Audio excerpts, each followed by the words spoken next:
They now hand a 3-run lead to their closer. And if Trey Poozer handled the first 7 innings as a Hanahan, South Carolina native, feeling like a big moment to pitch in this ballpark, now they hand it over to their closer, Johnny Hummel, who's from Charlotte, but he pitched at Erskine College before transferring to Kentucky this year. He's a grad transfer, but coming from the Division II level up at Erskine, where he was absolutely dominant last year. 7 saves, struck out 63 batters in 33 and a third innings, an ERA of 1.35. And when you're striking out 15 batters per 9 innings, you probably deserve to test yourself on a higher level. And so far here for the Kentucky Wildcats, it has not been a real step back. Hummel has 5 saves and a 2-0 record with a 1.25 ERA in 15 appearances. And opponents have hit only .096 against him. Crucial right here for Blake. Find a way on Blake Jackson. Got to get our leadoff on. First pitch strike. New center fielder, Ty Krittenberger, takes over for Kentucky, and Nolan McCarthy moves from center to right field.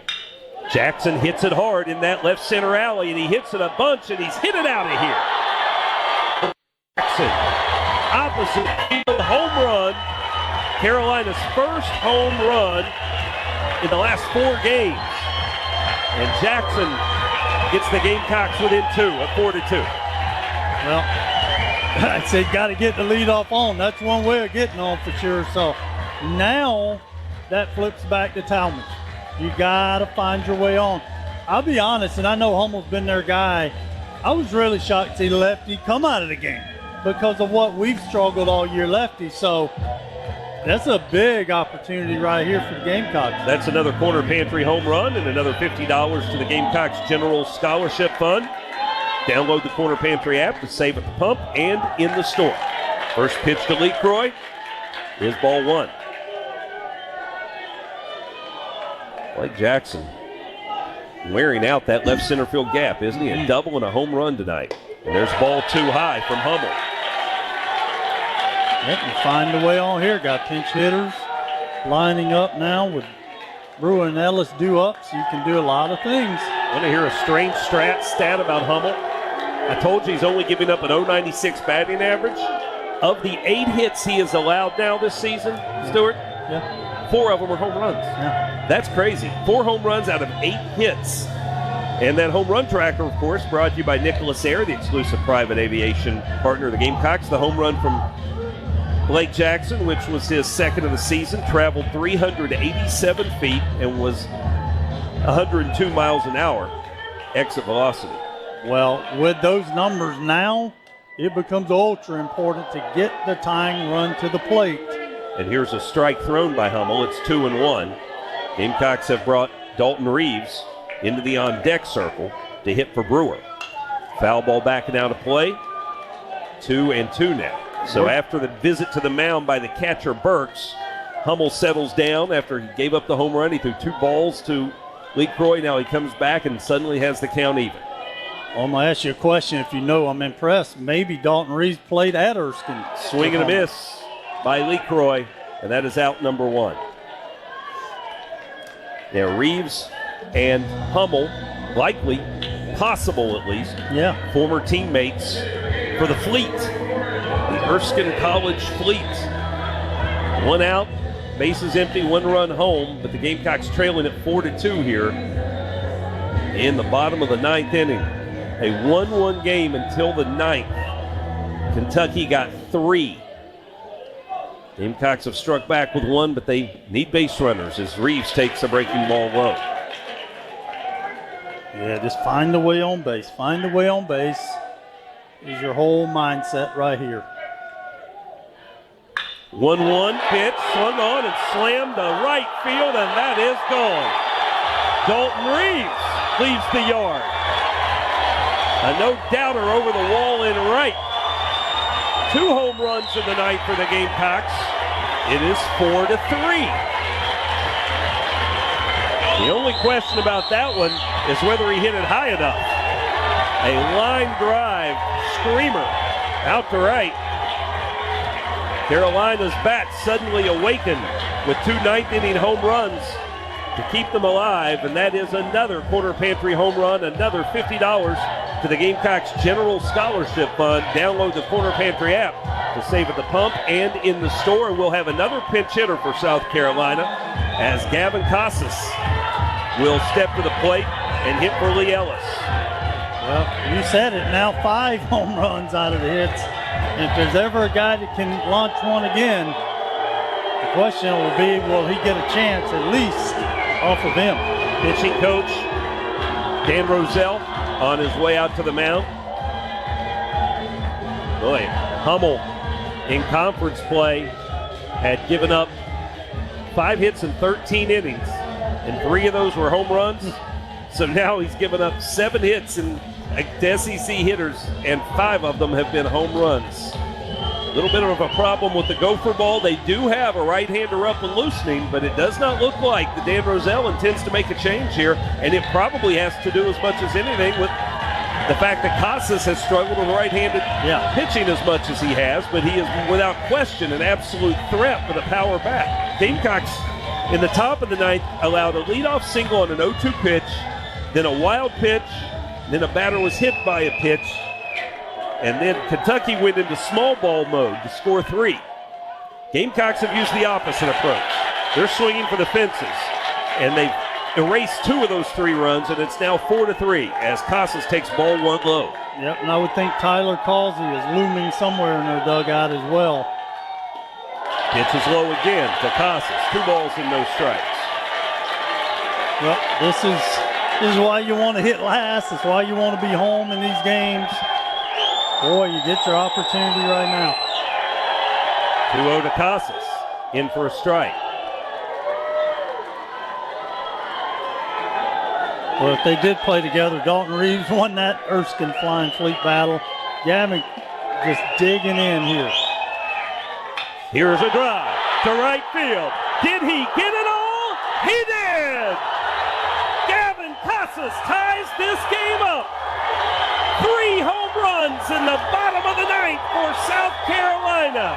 They have erased the deficit, and we are all tied. Wow.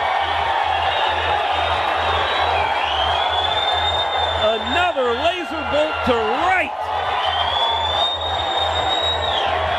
3 solo home runs off of Kentucky's closer.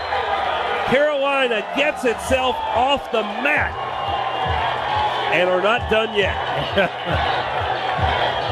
Wow. We get a look at the replay. It was a breaking ball, and it was down in the zone, and the lefty just golfed it out of here to right field. Another Corner Pantry home run, another $50 to the Gamecock General Scholarship Fund. Download the Corner Pantry app to save at the pump and in the store. And here comes Nick Mingione, the head coach of Kentucky, and he'll have to make the change as Johnny Humble has been humbled. Well, I didn't think there's any way he could face another guy. And remember, we still got Ethan Petrie to come up. There's only 1 out now. So top of the order due up with Brindling and then Petrie. And it gives us a chance to catch up on our home run tracker because we've got a couple of them. Of course, it's brought to you by Nicholas Air, the exclusive private aviation partner of the Gamecocks. Visit nicholasair.com to find the private aviation solution for you. First off, the home run from Dalton Reeves, 391 feet, 110 miles an hour off the bat, launch angle of 20.5. And then Gavin Casas does him a little better, 393 out to right, 107 miles an hour, and a 22.7 degree launch angle. So in a span of 4 batters, Blake Jackson and pinch hitters Dalton Reeves and Gavin Casas erase a 3-run deficit and tie this game at 4. And out of the bullpen for Kentucky comes Cameron O'Brien, who Carolina faced last year when he was with the Campbell Camels. He was their closer, as I recall, at that point in time. And of course, for O'Brien, a guy in the Gamecock dugout or in the third base coach's box is Joey Holcomb, the former Campbell, assistant coach. So you should have a pretty good scouting report in that regard as well. The Erskine transfer did not fare very well tonight here at Founders Park. How will the former Camel? I think that may be your best understatement of the night. That is 3 home runs. Wow. Homerun O'Brien is from Wake Forest, North Carolina. And last year, he was kind of a split role. 8 starts, 17 total appearances for the Camels. 4-2, 5.54 ERA. So no, he was not their closer by any stretch. But he was kind of a utility guy. However, in this instance, it's not a utility. He's got to try and put out a fire that is engulfing Founders Park here in the bottom of the 9th inning. O'Brien's numbers against SEC, well, he's been really good. In 6 innings, he's allowed only 3 hits and 1 unearned run. And of those 3 hits, none of them have been extra bases. Homerun O'Brien will face Austin Brindling here with 1 out. The bases empty, and South Carolina and Kentucky now tied at 4.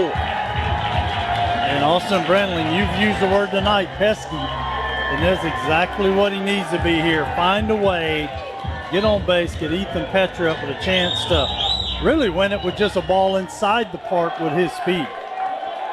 Brindling steps in, left-handed batter, 1 for 4 tonight. First pitch off speed in for a strike. I think Homerun O'Brien probably is the guy that's not going to throw you a whole lot of fastballs. No, and, you know, even as a pitching coach, you've been calling those. You're shell-shocked too, so. 0-1, swung on and fouled at the plate. Starting pitchers and Ty Good are going, this isn't this hard. How you guys not getting them out? So O'Brien quickly jumps out to the 0-2 count advantage on Brindling, who's got a battle here. The pitch, strike 3 call, fastball inside corner. Same way they got him last time. Yeah. Brindling has struck out looking in the 7th and in the 9th on fastballs on the inside corner. And you got to go to school on that one, young man. If they've gotten you once, they're going to keep coming at you. But now the big bat of Ethan Petrie steps in with 2 outs, and the base is empty. Well, this is a guy that he certainly can join the list of tonight. And, boy, if you do, you start about a way to start a weekend. Kentucky got 3 in the top of the 9th. The Gamecocks have scored 3 so far in the bottom of the 9th, and the slider misses outside. And the big thing for Ethan Petrie is he don't have to worry about pulling the ball with his power, and that ball is shooting out of right field right now, as proven by our hitters. The 1-0. Slider again, just off the plate. Petrie checks his swing. But it comes back to like last week. Do you want to challenge Ethan Petrie, or do you want to have to go after Cole Messina? Because this is the pitch that you'll know on right here. O'Brien stretches and deals. And he swings and misses, just Petrie. Threw him that slider again, and Ethan had pushed all his chips in the middle of the table that he was getting a fastball. Yeah, be honest. Got to think opposite field here, and he can drive it anywhere in this ballpark. 2 balls to strike.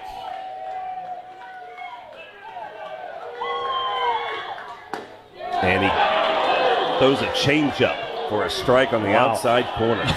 Good pitch. I don't think anybody's setting 2-1 changeup right there. No. 2 balls, 2 strikes, 2 outs. Bottom of the 9th. Base is empty. We're tied at 4. Break-even pitch to Ethan Petrie. Is in the dirt, and the count goes full. Hasn't thrown him a fastball yet. I don't think he's changing that. I don't either. At this point, it's do you get the slider or do you get the straight change? Well, this should make it simpler for Ethan to really think right center, because I'm with you. I don't think any fastballs are coming. Here's the payoff from O'Brien. It is in the dirt, ball 4. Gamecocks get the winning run on base with 2 outs in the 9th, and that brings Cole Messina to the plate. They chant Moose. Cole has been kept in check tonight, 0 for 4 with a pair of strikeouts. He's due, in other words. Gamecocks have 7 hits, have left 7 runners on. Haven't left anybody on for a while, though. Yep. Petrie's at first with 2 outs and a 4-4 tie. Cameron O'Brien pitches, and that is inside for ball 1. Thought I'd heard some. I guess it was just the way it hit the catcher's mitt, because, boy, I don't have a problem with Parker Nolan hitting with a runner on second either. Messina steps back in the box, cocks that bat up behind his right ear, wags it around as he does, and the 1-0 is high. Again, fight through this, find a way to push that winning run to second base. I'll take Parker Nolan on a lot of times to get that done. They hold Petrie at first. The shift is on. 3 infielders on the left side for Messina. 2-0 pitch. That's a strike on the outside corner. Staying away from him with that changeup. Again, I think our hitters really, especially guys with this type power, look the other way. But, boy, this is a great matchup for Nolan, I think, if we can get him to the plate. 2-1, swing and a miss. Took even more off of it. The last changeup was 85. That one was 82, and Messina was way out in front. They've had their success with Cole with the changeup tonight. Yep. Boozer certainly did. Yep. So down to the 2-2 count with 2 outs. Well, he can blow me away with a fastball, but I am sitting off speed right here. The pitch is fouled back. He did try and beat him with a fastball, and Cole gets just a piece of it. Yep. Good at bat.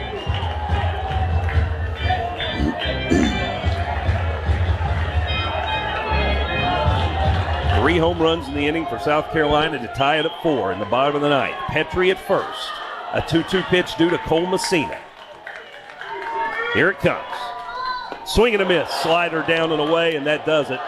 Cameron O'Brien puts out the fire, but the Gamecocks even the score. 4-4 as we head to extra innings. 3 home runs for South Carolina erase the deficit.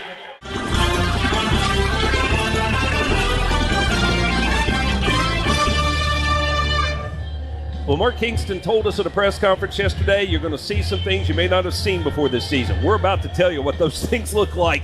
First, let's pause 10 seconds for station identification. This is Gamecock Baseball from Learfield.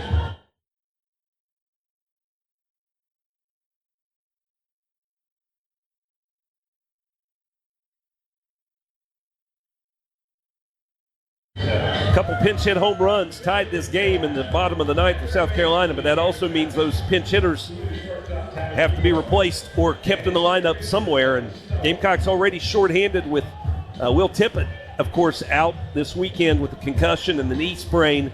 And so we see for the first time ever, Gavin Casas, is going to play third base for South Carolina, and Talmadge LeCroy is going to play shortstop. So already tonight with Ethan Petrie at first, we saw something we hadn't seen before defensively.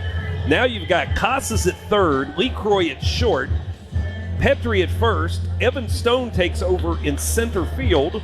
And let's not forget there's a new man on the mound as well. Chris Beach will take over for South Carolina. We're 4-4 heading to the 10th. And the top of Kentucky's order, Ryan Waldschmidt, due up. Well, Derek, for your 54th birthday, I wanted to get you something you had never gotten. Happy birthday. I kept waiting. Yeah. We're going to get to enjoy it tonight when we win this thing. But you get this. Boy, this is something now. And now you got to figure out if Kentucky's willingness to bunt will be heightened by this unique lineup. First pitch is a breaking ball that's outside to Waldschmidt. Waldschmidt had the only success anybody had against Roman Kimball. 2 hits against Kimball, single and a home run from Waldschmidt in the first and the third. He struck out twice against Ty Good. Now he faces Veach, and he takes a changeup low, and it's 2-0. Well, the big thing for Chris Beach, we cannot let this first guy get on, especially with a free pass, because then they will start to test you with all the different type alignment we have.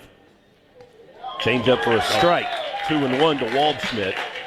Veach, for once, we always complain about it. He doesn't, but for once, Veach gets to start a clean inning. He's not out there with inherited runners.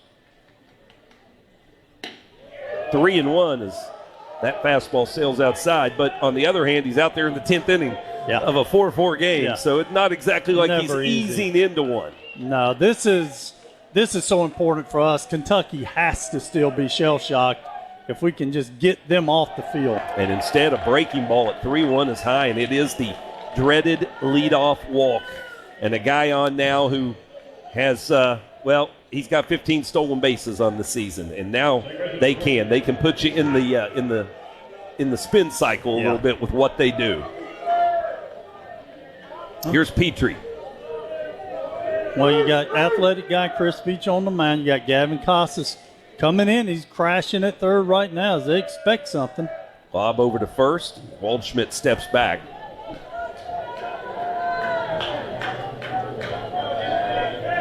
Petrie's 0 for 3 with a walk.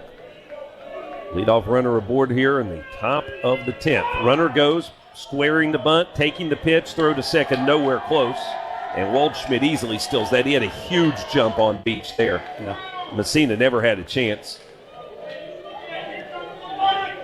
All right, the question now, do you try to bunt the guy to third, or do you let a left-handed hitter, your two-hole hitter, try to hit a ground ball? Ethan Petrie way in. I hope they'll back him up some. Yeah, he's on the edge of the grass as well, inside of the bag. 1-0 pitch. Petrie slaps it the opposite way to left, and backing on it is Brindling, and he'll make the catch a couple steps shy of the wall, but tagging at second and coming to third is Waldschmidt. Heads up base running from Ryan Waldschmidt as he tagged early, as he realized that ball was going to be caught, and that's a good read by the base runner. And the go-ahead runner is at third now with only one out.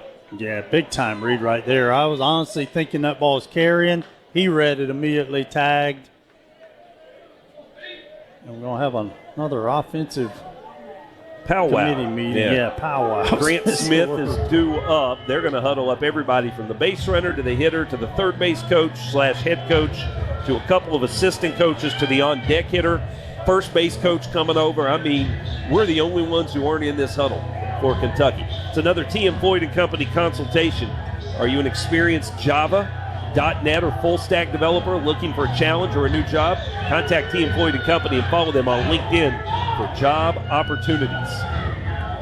Well, the big discussion now, and you got to think about it too if you're the Gamecocks, do we try to hit or do we do another squeeze, which they did earlier in the ninth inning, and it worked to perfection. So, but this time it's your three-hole hitter.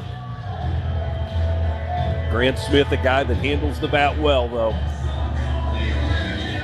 6 sacrifice bunts, the most on this team coming into play tonight. So he may be the number 3 hitter, but he specializes in this. And now Matt Williams, after the Kentucky timeout concludes, will call one of his own and come out to the Gamecock mound.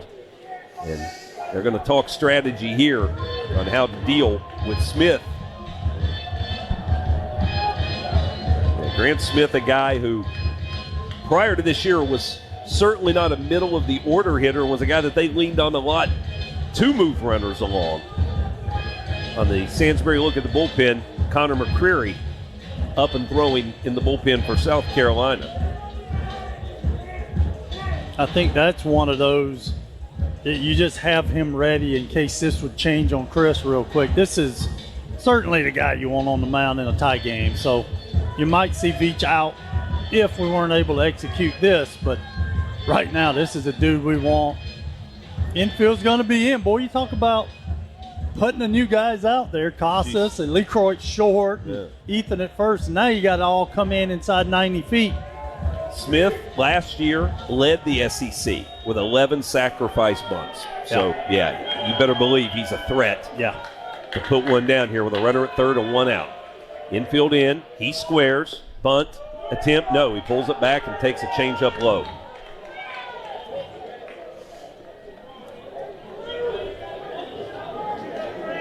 Well, Gavin's staying close enough to third that the runner really can't get a good lead.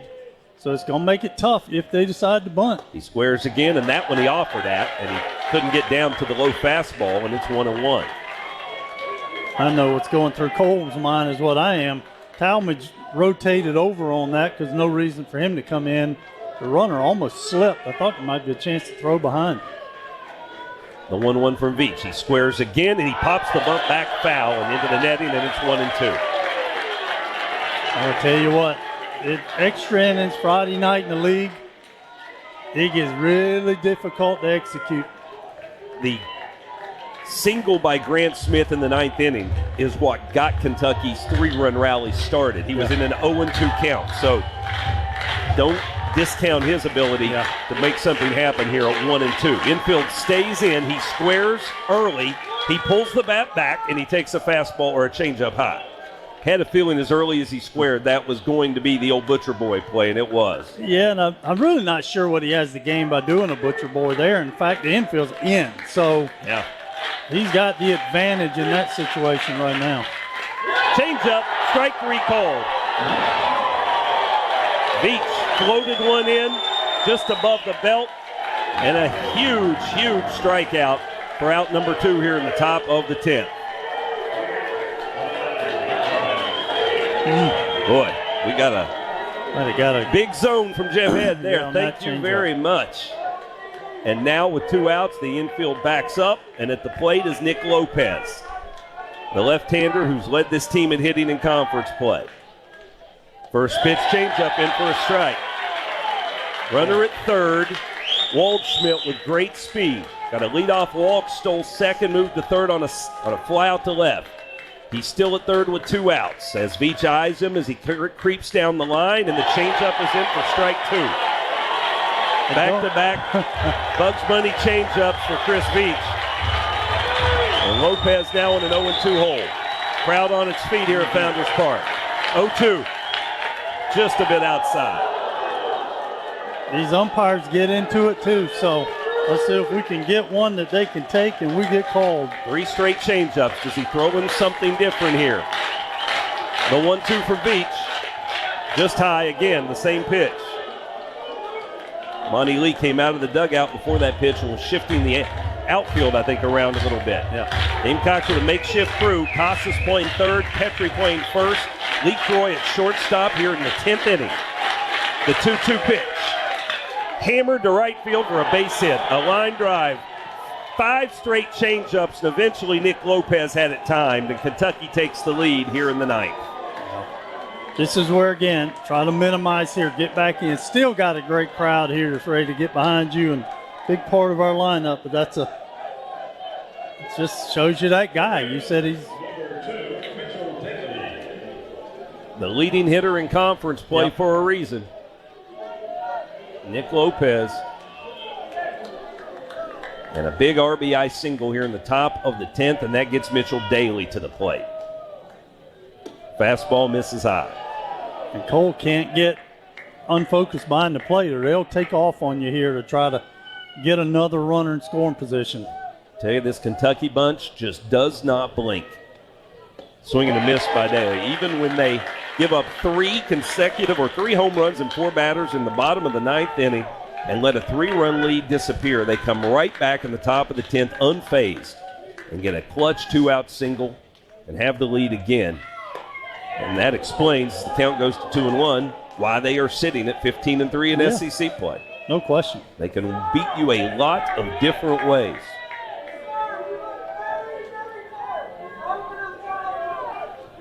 Two-one, swing and a miss, and a good changeup down. Gamecocks in the bottom of the 10th will have Noland, Jones, and Jackson due up. Runner goes, pitch is low, and an easy stolen base for Nick Lopez. And the count full now to Daly. Now you've got an insurance runner down at second base. I wish we could get Ethan Petrie back up here, first base zone. Payoff pitch, lined at LeCroy, who makes the leaping catch. Talmadge LeCroy pressed into duty at shortstop, steals a base hit away from Mitchell Daly. But Kentucky takes the lead back in the top of the 10th with a 2-out single.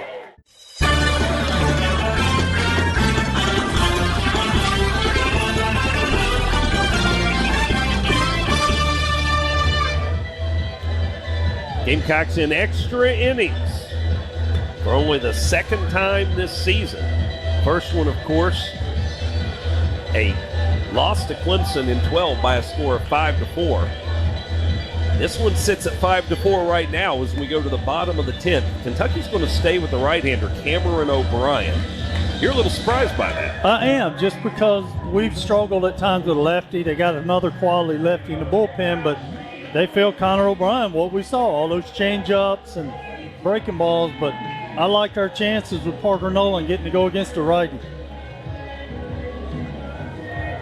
So Nolan, who has struck out 3 times tonight, been hit by a pitch. He has scuffled against these Kentucky pitchers, gets his first look at Cameron O'Brien, who settled things down in the 9th after his predecessor gave up 3 home runs. And Nolan fouls the first pitch up and out of play.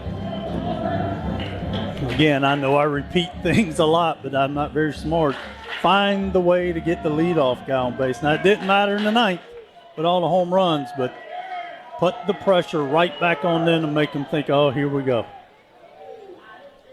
0-1 fastball right at the knees. And again, Parker Nolan says, here we go again, 0-2. Every at bat, 0-2. And still, 89, so it's a fastball Parker can handle here, fight it off. You got to think he's going to see a couple changeups here. 0-2 pitch from O'Brien. Swing and a miss. 4th strikeout night for Parker Nolan. And a big first out in the inning for Cameron O'Brien. Each team got a run in the 3rd. Each team got 3 runs in the 9th. Kentucky has scored 1 in the 10th. South Carolina trying to answer. And here's Kennedy Jones. RBI single in the 3rd. I would think this would be the last right on right. I'd be shocked if O'Brien would go against Jackson. So find your way on here.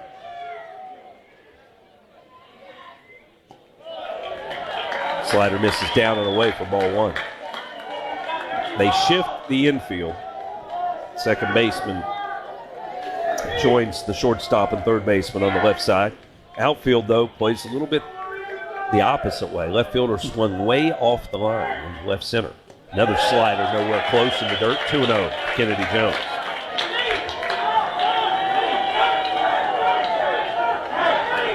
O'Brien gets a new baseball, goes behind the mound, staring at his watch/bracelet that tells him what pitch to throw. Now comes back up on the hill.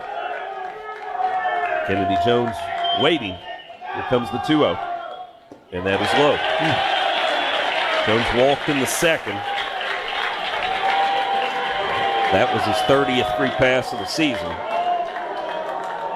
Derek, I'm giving green light here because I just feel like the lefty's going to come in to face Blake Jackson, so I'm letting the guy that I think can leave the yard get a swing. There's a 3-0 pitch. He is taking, though, and it is a strike. Fastball at 91. Got to go another fastball. You got to be ready here, Kennedy. You're going to get another one. O'Brien sets and deals. And then his chop foul. He did not get a fastball. Threw the slider, and now the count's full.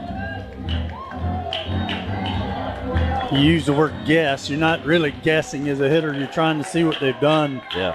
Usually what a guy throws 3-1, he typically throws again 3-2, so it kind of helps Kennedy here a little bit. Payoff pitch. Fouled back and out of play. Went back to the fastball. Sure did. Not getting caught in that too much of a obvious sequence there. Yeah. Mixing pitches up, keeping the hitters off balance. 1 out in the bottom of the 10th. Gamecocks trailing 5-4 and a full count to Kennedy Jones. And again the 3-2. And that is low, ball 4. Jones lays off the slider. Good take.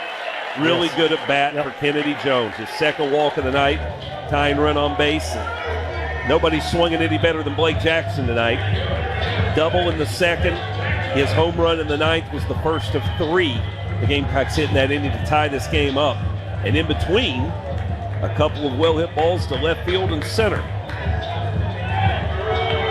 And we'll get a mound visit from Nick Mingione. And just as Stuart Lake predicted, it appears that Kentucky will go to the left-hander in this instance. Yeah, the way Blake Jackson's been swinging since he came in, pinch hit last weekend, home run tonight. Just really good at bats. I was hoping they'd leave a righty out there. I didn't think they would in this case, but it'll be Evan Byers who takes over. Byers is 5'11", 185, redshirt junior from the Lexington, Kentucky area. And on the season, Byers, College of Charleston, and coming out of the Gamecock bullpen early tonight was Ty Good, who was tremendous for 5 innings. His former teammate and fellow member of the rotation for College of Charleston. Those two matched zeros for a good long while until Kentucky in the top of the ninth broke through with 3 runs. And then the Gamecocks, with their backs to the wall, answered with 3 solo home runs in the bottom of the ninth to get us to extra innings. Kentucky took advantage of a leadoff walk, got a clutch 2-out base hit, and took the lead back. And now South Carolina trying to answer again after a 1-out walk. Now Blake Jackson, the transfer from Charlotte, who has really been seeing the ball well here as a pinch hitter last weekend on 2 occasions, and then in the starting lineup tonight. We'll have another big opportunity here in a lefty-lefty matchup. And Kennedy Jones, be smart with the lefty move, but you want to try to get every little bit you can too, because the ball can get in his corner, try to score from first base. But I feel really good about a guy like Blake Jackson coming to play, give you a veteran left on left at bat. Monty Lee goes through the signs, and now Kentucky calls time. What in the world? Well, the catcher decides after he takes all those warm-up tosses now that his mitt's not working. Yeah. And he walks all the way to the dugout, and he'll get a new mitt. Yep, it's funny. Jeff had walked with him because that would have been a visit if he would have chose to do that. If they would have talked about anything other than the mitt, yeah, Jeff had, to his credit, he wasn't even going to open the door for that little work. So now we're going to take an offensive timeout here as well to kind of cat and mouse, if you will. Monty Lee, Carolina's hitting coach, visiting with Blake Jackson, talking through different scenarios. A 1-out, 1-on situation for South Carolina here in the bottom of the 10th. Blake Jackson strides hurriedly and forcefully to the plate. Now he's ready to go. The Texas native with a double and a home run already on his ticket tonight, now looking to do more damage. First pitch to him from the side-arming lefty is outside for ball 1. That's an angle for you. Yeah, sure now is. you understand why Evan Byers is in there immediately, because he is dropping down to a low arm slot in a left-on-left matchup. That's tough. 1-0, hit in the air to left field.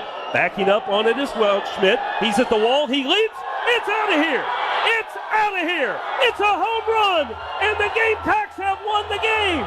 South Carolina has won the game on a 2-run homer from Blake Jackson. Wow.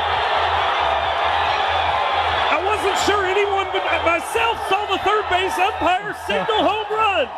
Blake Jackson finally crosses home plate, and Carolina has walked off Kentucky in the 10th inning, 6-5. Well, happy birthday. My goodness. Wow. An opposite field blast to left field. Blake Jackson with a home run in the 9th inning, and now a home run in the 10th, and South Carolina comes from behind to defeat Kentucky 6-5. Jeff Head on the microphone telling us, I believe, that they're going to replay this. Yeah, but it's a home run. Official review, but yeah, that's off the railing. Our fans, the way they reacted, that's certainly a home run. A breaking ball. Jackson stays on it, and that bangs off the metal railing above the yellow line, and that is going to be a 2-run walk-off home run for Blake Jackson. Call is confirmed, and you can put spurs on this one. Blake Jackson is the hero. A 2-run walk-off homer to hand Kentucky the stunning loss on Friday night here at Founders Park. My goodness, what a ball game. Wow. Just kept battling, great pitching. Kentucky hadn't had one of those losses, I really don't know what to say. We hadn't had one of those wins. So big way to start a series here at home. An opposite field blast to left from Blake Jackson that just cleared the left field wall and hit the garnet railing atop that wall and kicked back into play. Jackson stopped at second. He was just hoping that Kennedy Jones was going to score the tying run. Jones realized it was a home run, and he was trotting. The throw came home, and then eventually everyone realized that third base umpire Stephen Hagan had called it a home run, and the Gamecocks defeat number 4 Kentucky 6-5 in 10 innings.